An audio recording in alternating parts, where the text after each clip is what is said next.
এখন সিস্টেমটা এমন করা হয়েছে, সুদ থেকে বের হওয়ার কোনো উপায় নাই। অধিকাংশ দোকানদারিগুলো সুদের উপর টাকা নিয়ে ব্যবসা করছে, অন্য কোনো পদ্ধতি নাই। বেরিয়ে আসেন এটা থেকে। সুদের 12টা গুনাহ। কয়টা?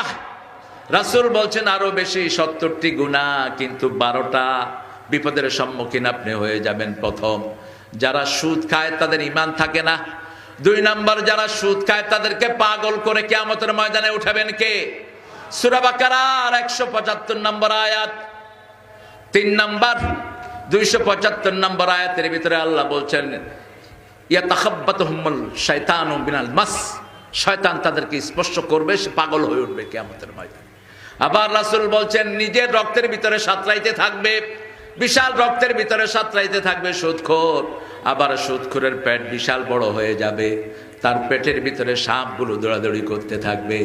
আবার সুদ যারা খায় এদের কারণে সমাজের মধ্যে দুর্ভিক্ষ আসে। সুদ যারা খায়, এই সুদি কারবারের কারণে ক্ষেতের ফসল হয় না, ক্ষেতের গাছের ফসল হয় না, সুন্দর তরকারি হয় না, সব কিছুর দাম বেড়ে যায়। আল্লাহ সুদ থেকে আমাদেরকে হেফাজত করেন।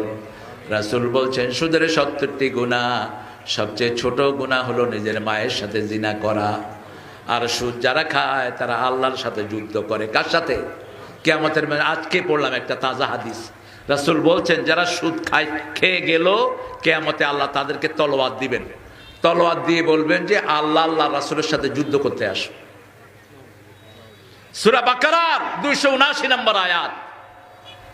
ফাইন লাম তাফআলু ফাআযানু বিহারবিন মিনাল্লাহি ওয়া রাসূলিহি ওয়াদারু মা বাকিয়া মিনার রিবা ইন কুনতুম মুমিনিন। তুমি যদি মুমিন হতে চাও, সুদের যা আছে ছেড়ে দাও। যদি না ছাড়াও, আল্লাহর সাথে রাসূলের সাথে যুদ্ধের জন্য তৈরি হও। কিভাবে যুদ্ধ করবেন? মশার সাথেই তো আমরা পারি না। এই যে ডেঙ্গু এসেছে, ডেঙ্গু কত মানুষকে ধ্বংস করে গেছে। শুধু মুসলমানদেরকে হেফাজত করে দিয়েছেন কে?